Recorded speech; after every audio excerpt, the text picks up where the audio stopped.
Welcome to Grit and Grace, the place where grit shapes you, grace carries you, and friends walk beside you through it all. I'm Pam Rader, and along with my co-hosts Erin Payne and Brian Thiessen, we're here to laugh, cry, and tell the truth about what it means to be fully human. Think of us as your old friends. We share real stories, a little cowboy logic, and transformational tools. Because here's the thing, life's gonna kick your ass sometimes, but it'll also invite you to rise. And when you've got grit and grace and a few good friends, you will get through it all. So pull up a chair, grab your coffee, and buckle up. Welcome back to Grit and Grace. It's Pam, and I'm here with my good friend Erin, and we have our special guest. The long-lost cowboy has rolled into town, and he's here to make an appearance. And it's not ironic that he's here for this episode, because this one is all about chasing freedom as a destination and the cost of doing that. And I think it's something that cowboys have a lot of experience with. So, Erin, do you want to kind of let everybody know what we're going to be diving into today? Well, I think it's exactly what you said, Pam. We treat freedom like it's a destination with a locked gate, somewhere, something we want to get to. And a lot of times we have things that are in the way of our freedom.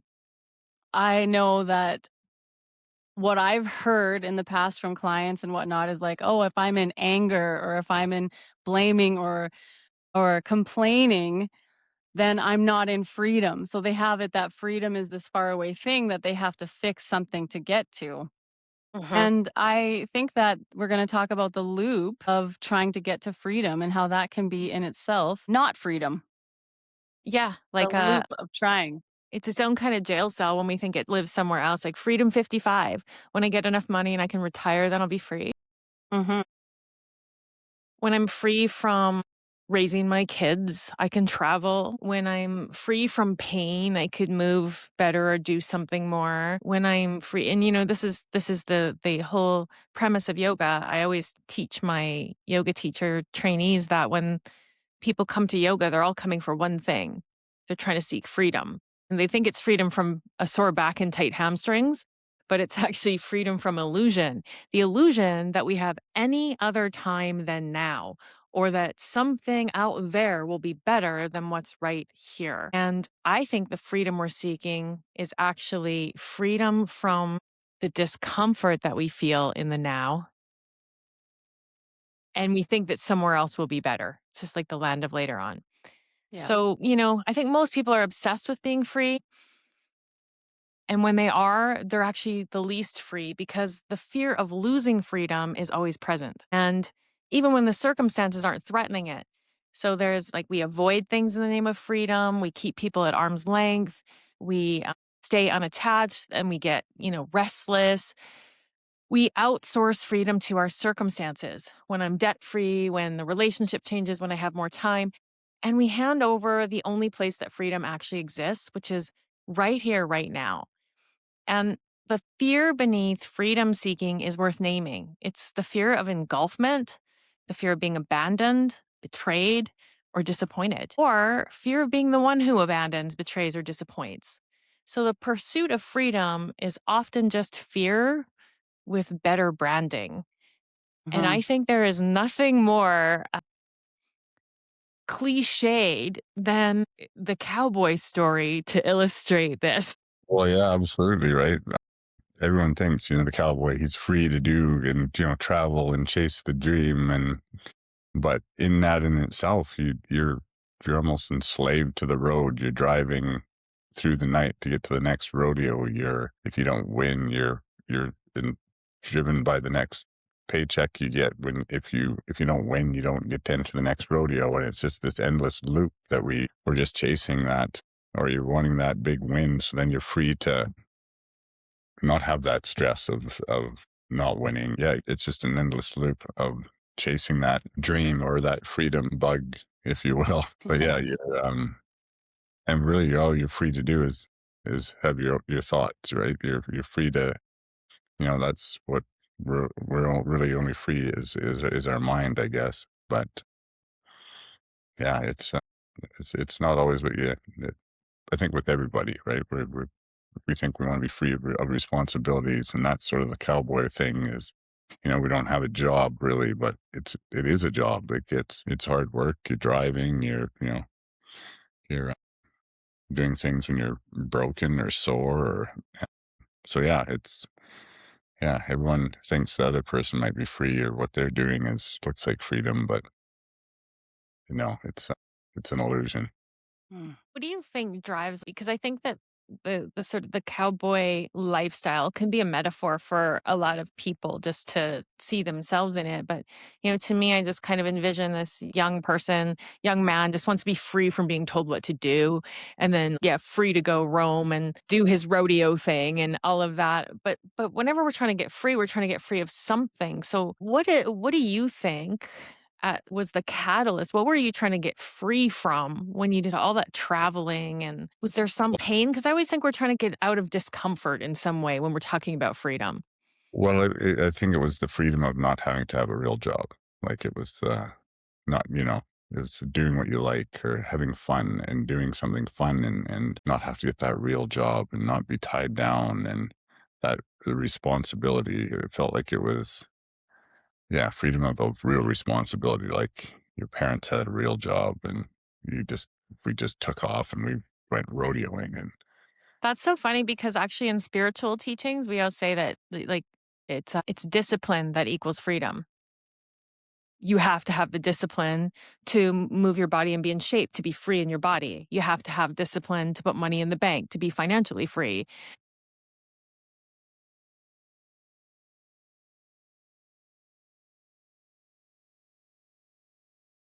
I, So if discipline equals freedom, but we're always trying to run away from sort of the work, then we wind up chasing our tail or like a hamster on a wheel. And that sounds like kind of what you were talking about, Brian, in the cowboy lifestyle.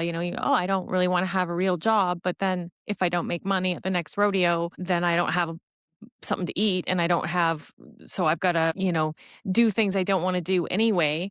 And then being free from that also means free from roots and attachments. And I would imagine there was times it was lonely for you. Absolutely. Yeah. You're just on the road. And I don't know how many hundreds of thousands of miles you're driving in a truck by yourself and you sing or you listen to the radio. But yeah, can be terribly lonely at times. But this is all in the name of chasing freedom. You realize after time there's sacrifices to everything. There is discipline that you have to keep going. What people see, right? They glamorize it or they see a Calgary Stampede or somewhere, a famous rodeo. They don't see the actual work and we don't really tell about the actual work, like the driving and so it's kind of a bit of a fairy tale image, but it's actually a real job. I think that's true of almost everything. We look at people that are maybe very wealthy and we think, oh, they're so free. But a lot of times behind the scenes, it's not a fairy tale at all. They have just as much stress, more obligations. Just their bills are bigger and their problems are bigger. Yeah, totally. Yeah.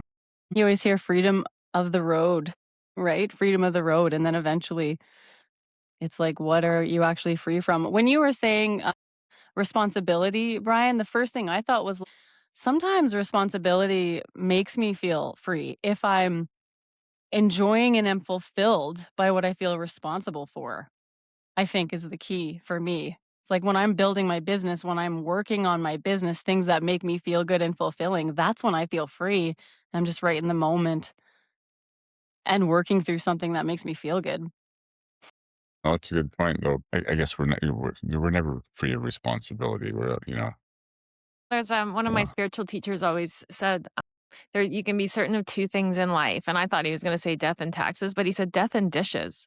There's always going to be dishes. There's always going to be, and I love that. We're never going to be free from our mortality, and we're never going to be free from the fact that there's chores to do. We have things that we have to take care of in life. We have to show up for, and we do. And I don't know. I'm like you, Erin. I think in some ways, well, like everyone, I want to be free from certain things. I'd love to be free from stress and worries, but also stress is a catalyst. And Hmm. sometimes the pain that we're trying to get free from is actually the thing that propels us to grow or to pull something apart and come to the next level of ourselves. I would imagine, because I know when Brian was on the road, he's told me some stories in the past about being like very lonely. And so by the time you were ready to settle down and you got married, you were really good and ready because that pain of the loneliness probably was too much. Absolutely that, and just not having roots anywhere, like that was, you just feel so disoriented, or I did. It was like Is yeah. once I settled down, I didn't want to move. Yeah. The You the know, like, the pain that we're trying to get free from is often a catalyst to push us towards something else. I think where we run into trouble is, Erin and I have spoken about this a little bit, is that we tend to always move away from pain more than we move really towards what it is that we really want. And sometimes getting what we really want requires that we sit in that discomfort, that we learn to live with it, and then we figure out what that is to dissolve that right where we are versus always trying to get away from it. And I think that's where the freedom trap really is. We think once I get free of this pain, I will be okay. But we just usually, we were talking about the snake and the rope analogy in our last episode, that, sometimes we think something's a snake, so we run away from it when it was actually just a rope, wasn't something to be afraid of at all. And then we go running through the forest and whack our head on a tree. So it's just a new kind of a new kind of pain. So we A just sort of different kind move of from pain. one pain to another if we have it, that we can't be free right where we are. Hmm. I've always said pain is the teacher, so Yeah. it's And I think the three of us have probably individually had enough for a while, that Yeah.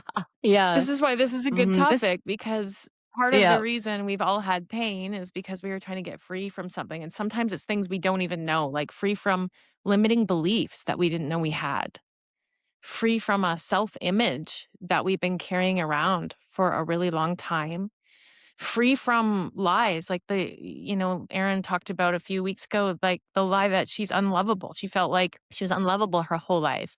I had that same lie I think most human beings have that lie playing around in the background. And really, I think we're spending most of our lives trying to get free from this idea that we're not enough and therefore not lovable. So we're chasing, like trying to prove something, and we move from one thing to another. So freedom, as we're describing it, doesn't sound so free. I think Yeah, I think it's the wrong exactly. word. I think what we're chasing is relief, and that's different than freedom. I keep coming back to the somatic experience of feeling not free.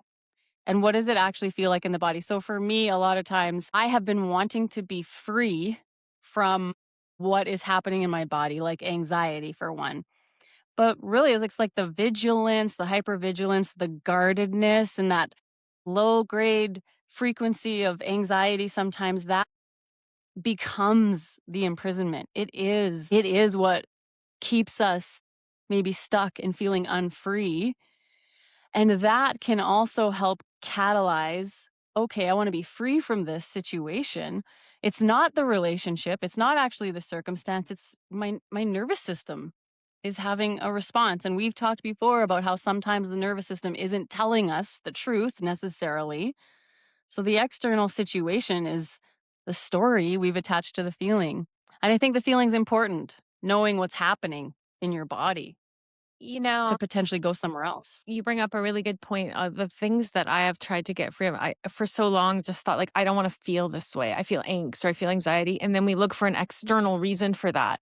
When actually it's the nervous Yes. system just looking around, and the brain taking old patterns and filling in blanks, predicting something catastrophic in the future. So it's not even based on what's present right now. And we're doing everything we can to get out of that feeling. But the reality is the way out is through. It's like, Mm-hmm. if you don't sit in it, it won't ever go away. You'll just be Which trying to get free requires from the next discipline. thing, and you'll call it a different circumstance. That's been my experience. And I like to use this metaphor that when we can just get a little bit of space where you realize that you're the sky, and all of that that's going on in here, that's the weather. And that weather is generated from within you, not out here. And when you can see that, then you're actually free. Yes, that's the space where you can put something else in there. You can make it mean something else. That's freedom. Yeah. That makes me feel so good. That's it. Yeah. That's Well, freedom. there's a great spiritual teacher, Muji. We've talked about him quite a bit, and he has this meditation that's called the Invitation to Freedom. And he talks about he has a close your eyes and imagine he asks you to join him in this room called Freedom, and it's a white building with a white door, and you go up to the door and you leave your name and you leave your gender and you leave your identity and you leave your labels, father, mother, cowboy, yogi, whatever we are. And then he asks you to leave your preferences and then leave your attachments and leave your aversions and then leave your delusions and then leave, and it just goes on and you just like and it almost makes you feel sick the first time you do it because you're like, holy cow. But if you stay with the meditation long enough, you sit there and he calls it the isness, just with what is. There is nothing and you are truly free when we get rid of all the constructs. And I want to take that from a concept to a creation. It looks like this. I should be doing something I'm not doing. Society tells me I should do this. Life should look like that. As soon as we should ourselves, we are not free. That reminds me of acquired values, things we pick up from our environment, our parents, everything. Freedom of not worrying about what others think is a huge one for me. Like when we stop thinking, like you say, what I should do or what I should be doing or what my parents think I should do or any of those things, that's freeing to me is when you just be authentically yourself and just do the things that drive you. You get this air of freedom. Like it's just you. It's not, I should do this for my wife and kids, or I should do this for, when you're doing it for yourself, it has an element of freedom, I think. Selfful. Yeah, I think, and there is that distinct balance in there because if you want to still have a wife and kids, you need to do things for them, but that's ultimately for yourself if that's what you want and you're creating that freedom. Yes. You're not talking about complete disconnect and selfishness. It's a really considering what matters most to you and putting your efforts and your energy into the discipline of maintaining those things that matter to you rather than what was dictated to you by society or your parents or your peers. Yes. What are some shoulds that you have in your life right now that make you feel not free, Erin? I'm super happy to report that I feel like I've overcome a lot of this. Yay, new identity, Erin. But something that's been really present for me recently is I should have a 9 to 5 job. And I so related to you, Brian, when you were like the freedom from having, I can't remember the words you used, but that's what I thought, right? Like a normal 9 to 5 traditional job. And I fucking hate those. Me too. Me I too. hate I'd those. rather stick a fork in my eye.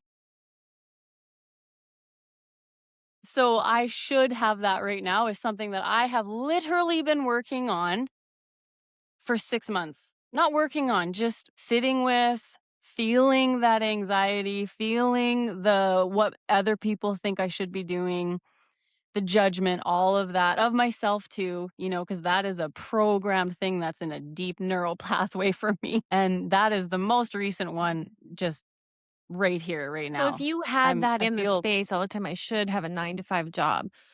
That perpetuates shame. So how you're not free is you are shackled to shame. I don't have this thing that I think I should have, and therefore you're not free. yes, exactly. And it is in that shame itself is what feels like the jail, the cage, And I the think this is constraint. true not just with those kinds of values, but when we think we should be more patient or when we can't meet ourselves where we are, I should be Ye further along than I am. I should know better. That's another Then one. we're not free. Again, we're shackling ourselves that way. Like there's just so Mhm. many ways that we are our own jailers. So, Chris Christopherson said freedom's just another word for nothing left to lose. Yeah, I love that.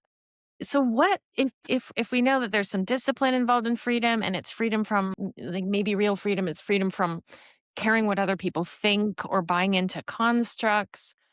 what does freedom really look like in one's life? What is it to live a free life? I have been mulling this over. I have said for years, I want freedom. I want power, freedom. And I'm not sure I ever really thought about what that actually means for me. And when you sent me some ideas around today's podcast, I was like, "Oh my god, like I don't have freedom sorted Mhm. in my head." Yeah. And what I came to was right now as I build momentum with the discipline and the security and confidence of knowing that I am moving towards what matters most to me and is my place on this earth, which is coaching. I feel free as I work towards that daily. And that's like all I got. That's all I got. Well, What is freedom? I'll tell you what freedom isn't. It's not the absence of responsibility or connection.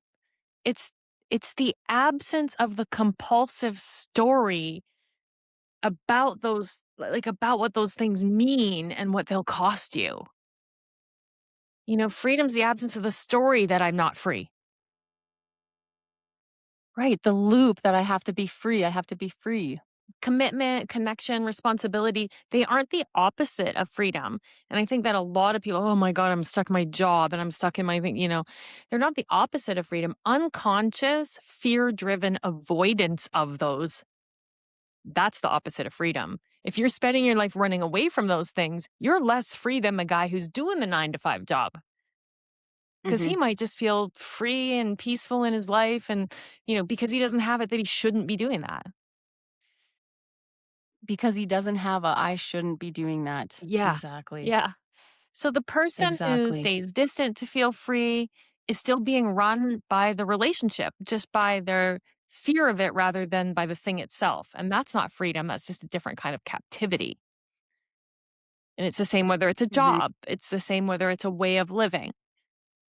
So it's really interesting to think about all the ways that we think we're going to get freedom. And it really starts like the only place we can get free is right now. And that's looking at what are my beliefs about what's keeping me stuck, that they are external to me, that there's something out here that's making me uncomfortable.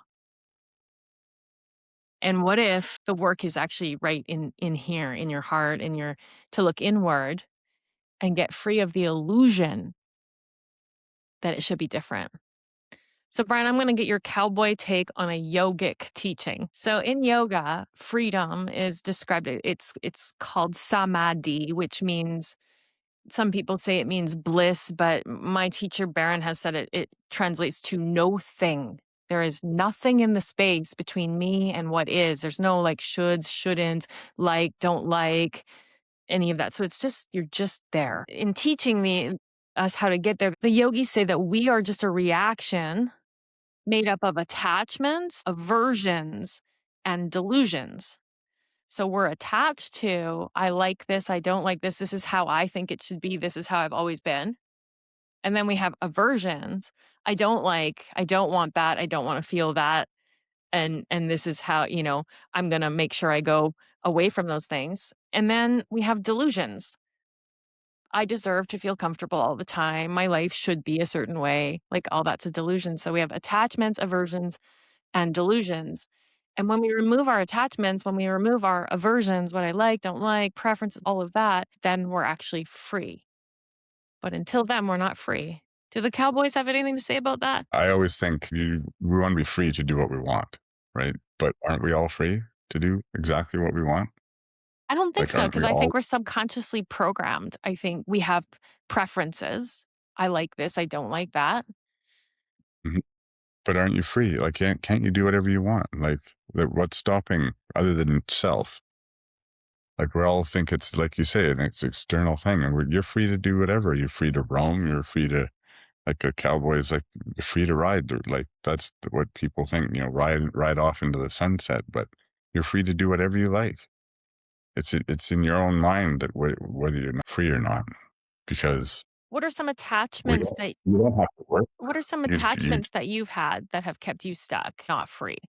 just earning money, like I don't a certain amount. That seems to be a big one, I think, for men that they think they Mhm. have to put a dollar value on their self-worth, what they can provide. So that would be a big one for me, would And be then what's the earning, flip side earning. of that? The aversion to being seen as not capable or not providing or Not successful on how much, if if you have to start over. So, it's a lot of us, things happen. We go through, ups and downs in our lives, or divorce, or whatever it might be, and you're not where you thought you should be.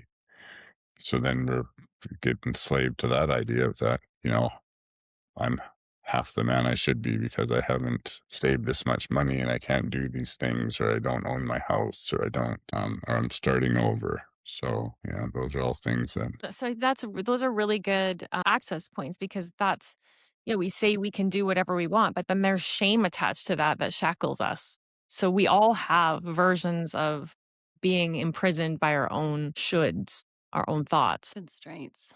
What do you think, Erin? I relate to a lot of that. And I know that my ex, the pressure of providing for my family, I'm pretty sure, was a massive reason that we were in such dark times for so long. Like, it was just a tremendous pressure for him. I always said it's like you're trying to hold the dam together with your fingers. And so I Gum in know, the down. yeah, I know that that was a real big thing for him. And I can relate to, oh, I should be further along. I'm 44 and I should be further along. I woke up in a panic the other night, anxiety in my body, because I should be further along. I just relate to all that. Yeah, I got off the phone. I was on a call with my friend and she called me because she's like my age and she is she's recently been sued over something and she's got a significant amount of debt and basically wiped out and she had a regular career with a pension and all of that and through a divorce, through some things that like lost all of that and is just now facing the fact that she's gonna have to hustle and get her life together, and it wasn't what she had planned. But it's not that causes the lack of freedom, and this is what we talked about. It's the resistance to it, Mhm. and the resistance is, "I should be Mhm. further along." The freedom is in, "Here we are. It's a blank slate. Surrender. What do I have power to do right now?" It matters not about the past or what other people think I should have or what I think I should have. Here's what is.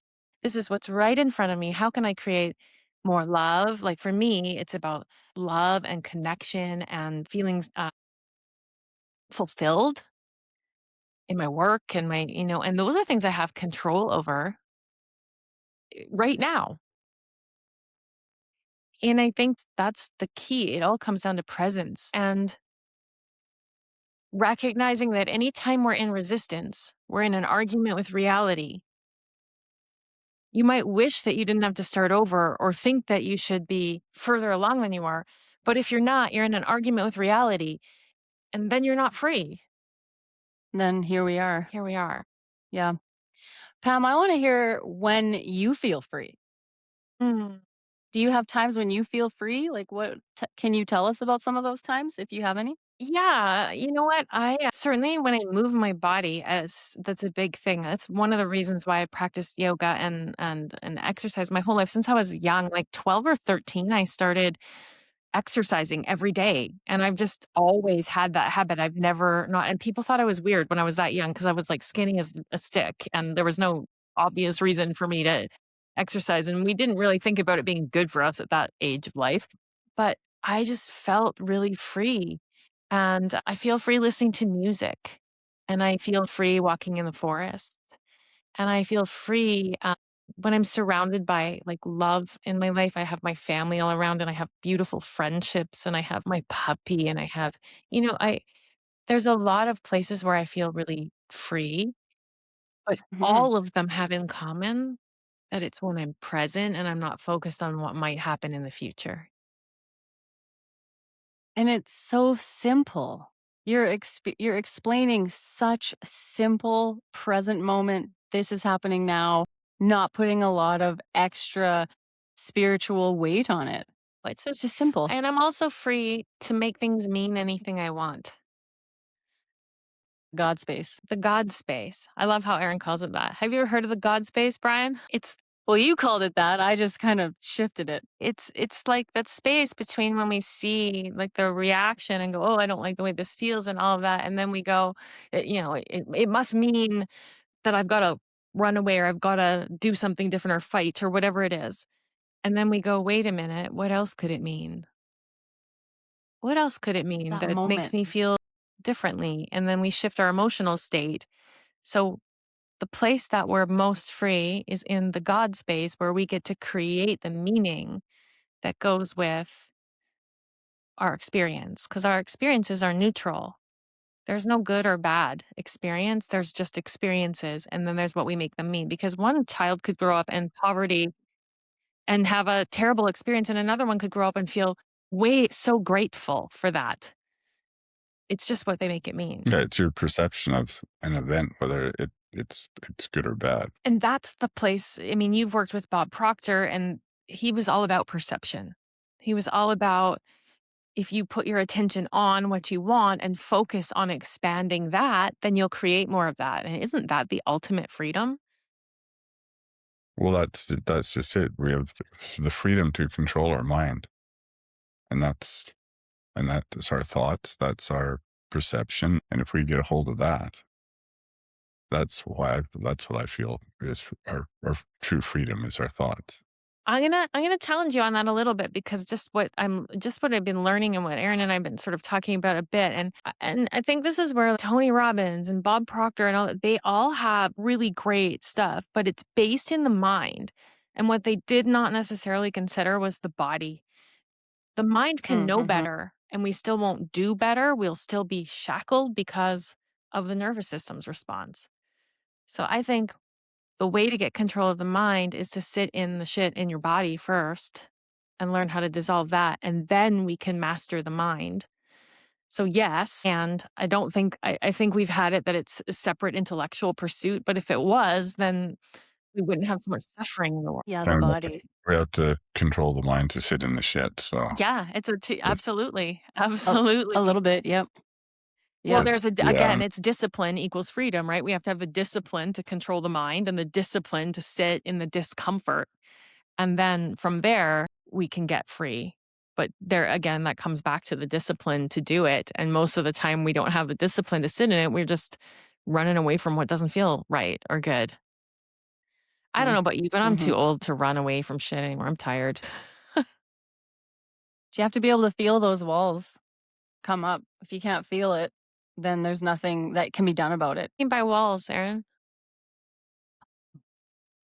So one of the ways that I've experienced freedom in my life is like I would break free from anything that I perceived as clipping my wings, I used to call it. And a lot of the times it was a 9-to-5 job, and a lot of the times it was relationships. And every time I would break off a relationship, I would feel free. I'd feel like, oh, thank God, thank God. Except for this last one. And it's not that I thought that I should go back to the relationship, because I knew that that wasn't what that wouldn't be what's best for me. But I had a shift of perspective, which was, I actually want a deep, committed, loving relationship. I actually want intimacy. And so even though I knew that the breakup was a good thing, I didn't feel the usual, I'm free, right? And so my whole point about this is, now as I move through my life and into other relationships, I'm really aware of being able to feel when my walls come up, because I'm just have the old familiar itch to get free.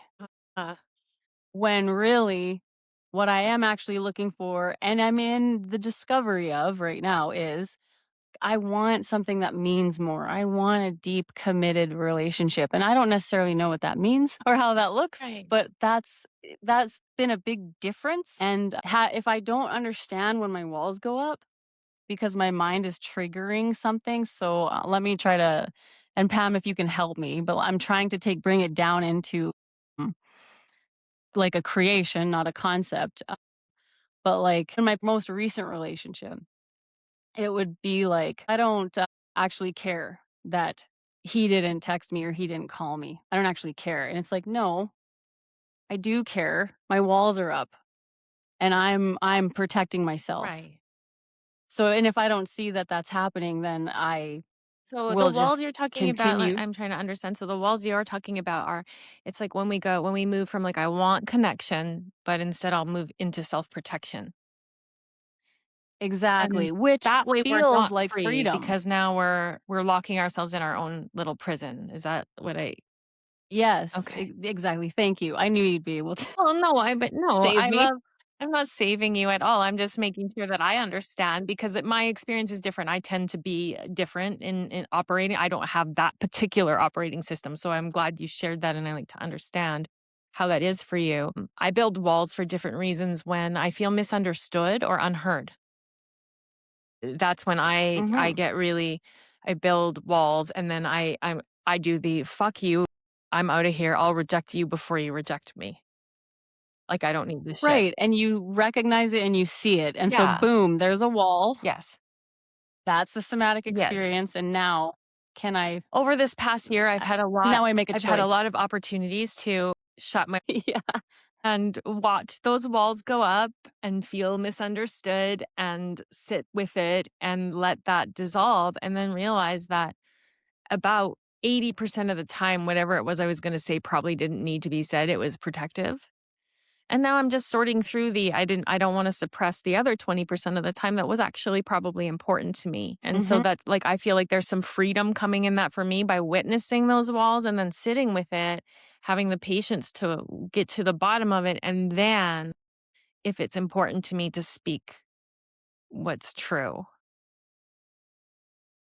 Which will create more freedom, I feel. Yeah, freedom of expression, right? But sometimes we say we're Yes. free to express, but we have unbridled self expression, which I was certainly guilty of. I just say like Right. stupid shit that would just cause problems for no reason.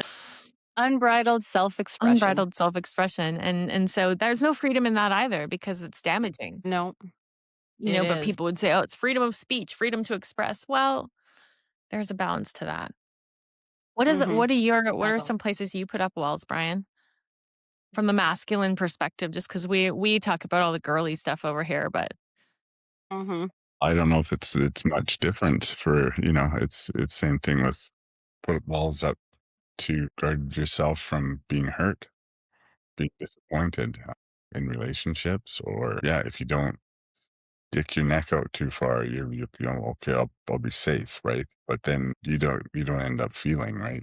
I think that is a little bit more of a masculine thing. Like I hear that from a lot of my male clients is they don't stick their neck out too far. Like that you said that because they've had the experience of having it chopped off by ball busting women who will like Lopped off. immediately lop it off or tear them down or and that could Mhm. be a mother figure or it could be other relationships or a woman at work, whatever, but they've had the experience of vulnerability equals pain.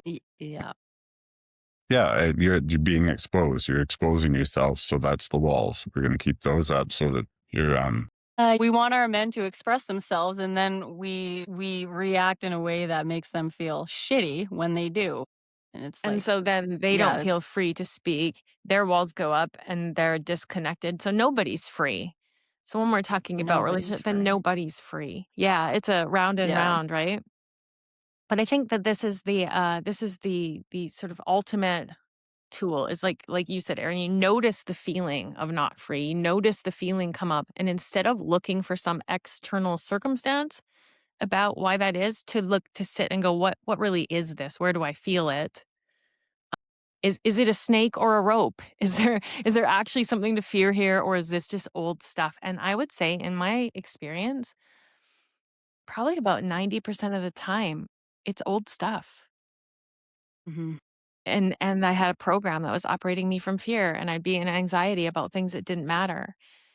And then I like this practice if you want to get free from the programs that are controlling you. And it's from Muji. Sit down for 60 seconds and let go of every label you've been carrying.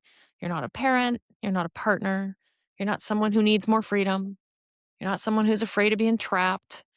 You're just here. And what's here when none of that's being held?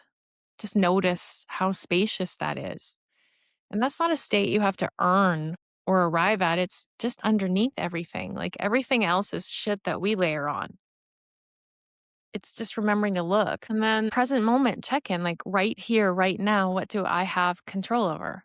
I can make things mean whatever I want them to mean. What's the most positive meaning that I could give something that would make me feel good? Well, do you have any other suggestions about how people can practice feeling more free right now? I loved all of your examples of those easy somatic examples, Mhm. like walking in the going for a walk, and being in nature, moving your body.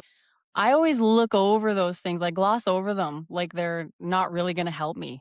And like you said, sometimes they're the most effective tools to just Yeah. be present Yesterday and I feel had so free. much. I just felt I was having a hard day and I had a lot of emotions and anxiety. And I went out in the garage rowing machine there and I went on it for like 45 minutes or something. And I just listened to a podcast. I didn't even realize how long I'd been on. I'm super sore from it today, by the way. But like the movement, the Nice. motion, the steadiness of it, it just soothed something in me. Hmm. Brian, what do you have? What would you suggest for what gets you into the, free, like freedom right in the moment? If you have angst, I know you like to sing. For me, it's just trying to calm and breathe. Mm. Hmm. Just try to almost like in a meditated state. Just calm the mind and look for something positive, something to be grateful for, or just trying to change that mind space from a negative to whether it's the birth of my children or like something that I know will just trigger because we get running away with ourselves, energy goes, it just flows to whatever negative thought and it just snowballs and gets worse. And if you just slow down, breathe, and look for something good. And I think that's probably what you walking in the forest does. You can't help but feel that the energy of the trees, And all the little fairies and pixies and magic beings that are in the The wood forest. nymphs. yeah, well, that's right. You just that's what brings that peace to you. You get that peaceful feeling inside you. Hmm. Just I want my peace to feel. I want to keep to feeling my peace. This is what a lot of men say. I want to feel peace. But they're like running away to get peace. They don't have that pause that you're talking about where they go, okay, the peace is here. I create the peace. Yeah, we're busy running away from what we think is going to steal our peace, and Yeah. frantically running away Steal the from it. freedom. Yeah. And that's again, right? That the freedom's right here. It's within you. It's inside, and that's what we need to. I think all of us. So we need to when we can control our minds and calm ourselves, and not have all these external triggers, or use them as that are controlling our thoughts. Right? So, my invitation to our listeners is to ask yourself this, like, what if you're already free? What if anything other than that is just an illusion? Yoga is the destruction of all illusion. And so, yoga means union, yoking, it means no separation. Samadhi is bliss or freedom, and that is the absence of anything in between us and the truth. So, what if you're already free and the only thing standing between you and that experience is the story that you're believing about why you're not free? It's tricky, sneaky. Just some stuff to think about. So, we'd love to hear from you if this sparked anything for you today around freedom. I know we didn't really get to what it is or what it isn't, and that wasn't our question. It was really to spark some conversation, some inquiry for each individual to look at maybe where you are your own prison guard. You are your own jailer and you're standing in a prison cell and you're holding the keys where you have it that it's your circumstances or the outside world or some person or something, or you have it that there's something better, then you're standing in the cell holding the keys and complaining that you can't get free. And if this gives you any access to just maybe seeing that, that's you getting some of your power back. And that's all that matters. Live in the question. Wisdom sees the answer as the next question. I would challenge everyone to just every day just think of something to be grateful for, because that definitely changes your mind space. And I would say it's easy to go back to be grateful for past, but to be grateful for something that's right, like existing right now. I think that's where the real freedom lies, just right in the present moment. Thank you for listening. We are grateful for your comments. We're grateful if you rate the show. I had a comment today from a girl in Portugal who said the last episode about that she listened to where we talked about putting a suitcase, putting your emotional baggage down, the suitcase down at the front door, just changed her life. So Amazing. essentially, Wow. and something Fantastic. like that, she said. Anyways, and I was just like, wow, that's so wonderful. So we love to hear your comments and we love to have suggestions for what you'd love to hear us ramble on about and hopefully open some doors for you, some food for thought. So leave us a rating, share the show if it resonates with you. And until next time. Bye, everybody. So yeah.